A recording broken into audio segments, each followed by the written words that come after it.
I don't know what it is, but clips of Daniel Vogelbach simply running always seem to go viral, and I just can't tell you why. What's up, everyone? It's Fuzzy. Welcome back to yet another MLB recap. Josh Donaldson made it rain down in the Bronx yesterday. Shohei Ohtani made history again, but did the Halos come away with the victory? And a Mets rookie, his name is Brett Baty. Yeah, he showed up in yesterday's debut. We do this every single day, so don't be afraid to stick around, hit that subscribe button. And also, if you're going to any baseball games, use code Fuzzy on SeatGeek to save yourself some money. Now, there will be a second video coming out later today because Pedro Martinez, yeah, he came out and defended Fernando Tatis Jr. You do not want to miss that, so turn on those bells. Now, before we talk about the games from yesterday, unfortunately, we have some sad news in regards to Joey Votto. He is going to be undergoing a rotator cuff surgery, so he is going to be out for a while. He's owed $20+ million in 2023, so I don't think he's going to give that up. I don't think that his career is over. He has a career 64.5 WAR with a .412 on base percentage. If this guy never plays a game ever again, he's going to walk into the Hall of Fame pretty easily. The lefties were at it in this one. Nick Lodolo and Ranger Suarez, they were trading zeros and strikeouts all night long. They both threw 7 shutout with 8 strikeouts, but Ranger, he only allowed 3 base hits. While Lodolo now has a 2.54 ERA over his last 5 starts, so he is looking better and better.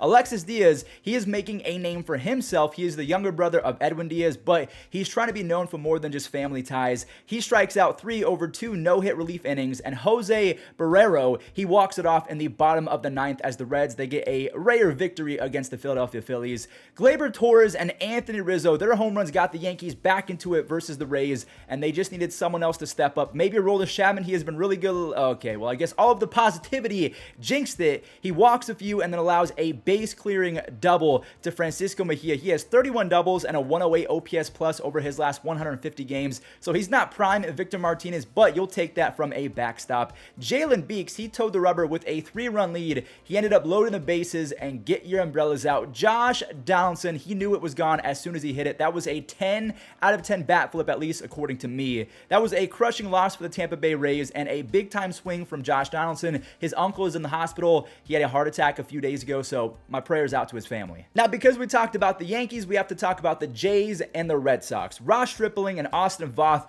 they basically pulled a Suarez and Lodolo from the Reds and Phillies game. They each went 6 shutout innings without really any issue at all. Stripling owns a 2.93 ERA on the season and a very impressive 2.87 FIP, so he's been legit. He's done this before with the Dodgers. Now, shout out to Austin Voth because as soon as he came out the game for the Orioles, the Blue Jays, yeah, they were all over that staff. Springer, he drove home Teoscar Hernandez. Espinal doubled in 2 more, and Alejandro Kirk did the same thing later in the 7th. So the Toronto Blue Jays and the Tampa Bay Rays are now tied in the wild card, and we have to talk about the Boston Red Sox as well as the Mariners if we're going to talk about the wild card. So Christian Arroyo and Hernandez, they teamed up in the 2nd for a big 3-run inning, and Verdugo played at Xander in the 5th. Verdugo, he's not a big home run threat by any means, but that was his 30th double of the season. But at least he does have extra base pop. He can hit the gaps every so often. Rich Hill is approaching 43 years old. He's still tossing seeds out there. He allowed 3 hits on no walks over 5 innings, and the Red Sox ended up with 8 runs after Arroyo and Plawecki both singled home a few.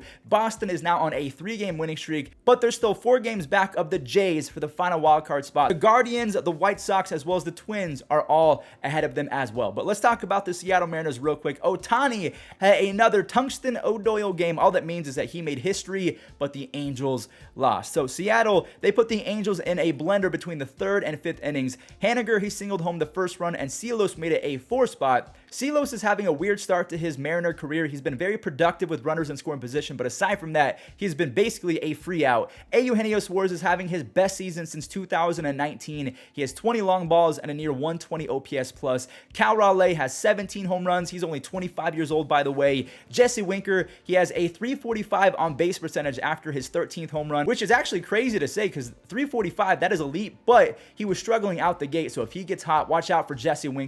Cal Raleigh goes boom again, 18 home runs from a switch hitting catcher.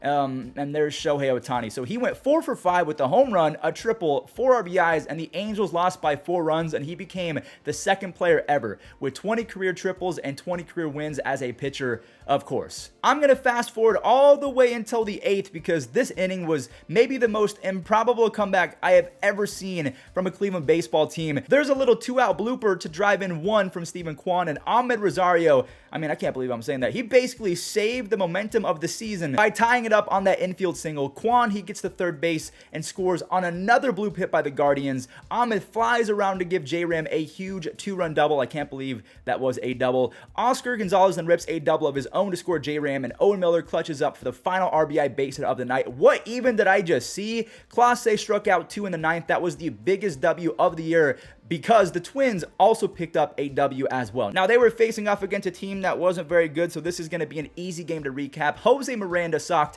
his 12th home run of the year. As a rookie, he has a 130 OPS plus. Nick Gordon, he was great both offensively and defensively. We'll show the web gems at the end of today's video. He has an RBI to the 2022 resume, and the Twins bullpen, they held their own because Tyler Mahle had to leave with a shoulder injury, and the pen did not allow a single run the rest of the way. Minnesota is still one game back of both first place in the Central and being the final team in the American League to make a wild card spot. Now, the same can be said about Chicago if they can sweep the Astros, but that's not easy to do. Yordan Alvarez and Trey Mancini, they both do their jobs and they put the ball in the air. They both collect free RBIs on some sac flies. There's a fun one. Chas McCormick ripped an RBI double to score Yordan Alvarez, and good thing he did that because Chicago, they scored a few off of Framber Valdez, but he kept the bleeding to a minimal. He struck out 6 over 7 innings. Framber Valdez has a 2.92 ERA over his last 280-ish innings pitched, so he has been really good. And Presley was nasty again, striking out 2 en route to collecting his 24th save. So Boston, the Chicago White Sox, the Orioles, and the Twins, they're all within reach and striking distance of the final wildcard spot. Austin Barnes completely ruined Eric Lauer's gem, and look, there's Muncy ruining it even more. He's hitting 325 over the last 2 weeks. Tony Gonsolin might be the most underrated human on earth when it comes to throwing baseballs. He just doesn't talk. I don't know if he's ever done an interview, but I've never heard the guy speak. I guess he lets his pitching do the talking because he's now 15-1 with a 2.12 ERA, and he has a 2.51 career ERA. That is insane. Craig Kimbrell makes it scary again because that's just what Craig Kimbrell does in the year 2022, but he saves it, his 21st of the year. Also, I just want to mention, prayers out to Walker Buehler. He's going to be out for the rest of the year and into 2023 with elbow surgery. Starling Marte launched a home run. Francisco Lindor has been the best shortstop in baseball this year. Do not at me. He has 21 home runs and a 128 OPS plus, playing way better defense since the first 2 weeks of the season. And Brett freaking Beatty goes yard for his first big league hit. The Mets were good, and they just got even better, and they still have Francisco Alvarez or Vientos waiting in the minors. Mark Canha doubled in McNeil, and Marte hit his second home run of the game. He's hitting 291 with 14 home runs, 15 stolen bases, and an almost 130 OPS plus. Pete Alonso drove in 2, so he's now 1 away from 100 RBIs already. Daniel Vogelbach singled in Pete Alonso, and that was huge because Trevor May almost completely folded and threw this game away, but he gets Ronald to line out for the final out of the game. So there you go. The Mets pick up a huge victory against the Braves. Now we have DeGrom facing off against Max Fried today. I can't wait to watch that. Now this next one started off with 2 ground rule doubles from Arenado and Nolan Gorman.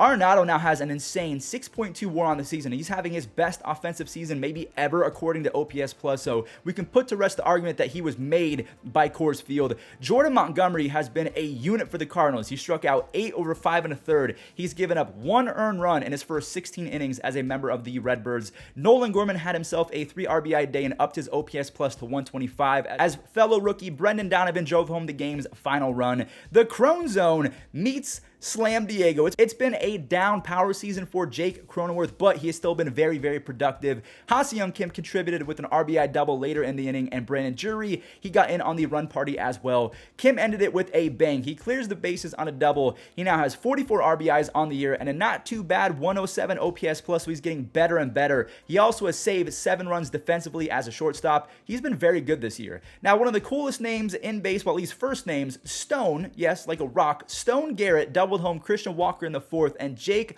McCarthy, he saved the day for Arizona. They were down by 1 in the top of the 8th, and he gave Arizona a lead. And 81-year-old Mark Melancon, he came in and saved it for his 17th of the year. The Giants, they come back down to earth, unfortunately. Their winning streak, I believe it stopped either that game or the game before. The Oakland A's are so confusing. Okay, check this out. So catcher Sean Murphy hit 1 home run, then he hit another in the 4th inning. So as a catcher, he has 27 doubles, 16 home runs, and an insane 126 OPS plus. Then you have UCF catching prospect Shea Langoliers bashing his first home run of his career. I don't know what they're doing, but you know what? They are 2-0 in the Shea Langoliers era, so I guess they are winning. And last but not least, PJ Higgins. We see a kid. He's hitting 283 with 6 home runs and an almost 145 OPS plus in his first 43 games. I had no idea that he was showing up that big. Yan Gomes drove home Framil in the 7th, and that's all the Cubs bullpen needed. My friend Eric Ullman, he got the final 2 outs in the 5th, so he picked up his first career W after Rowan Wick threw a perfect 9th inning for his 8th save. So that is going to do it for today's MLB recap. Thank you all so much for watching. And this day in MLB history, back in 2000, I believe it was 2007,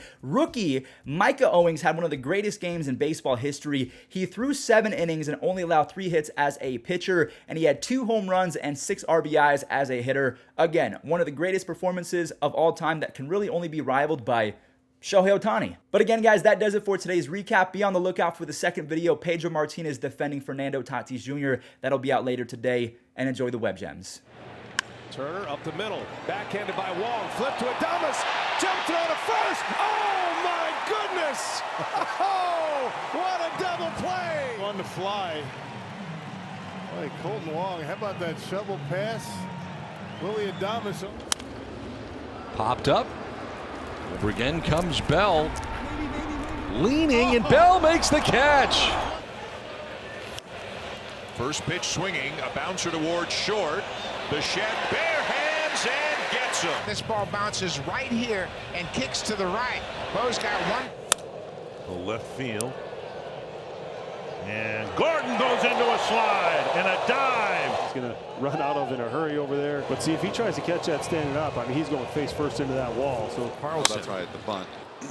Fly ball out to deep right center. Going back, Carlson leaps. He's got it. Goes, pitches low. McCann's throw is on the money. Fastball, especially from the arm angle. That's another diving play by McMahon to rob R9.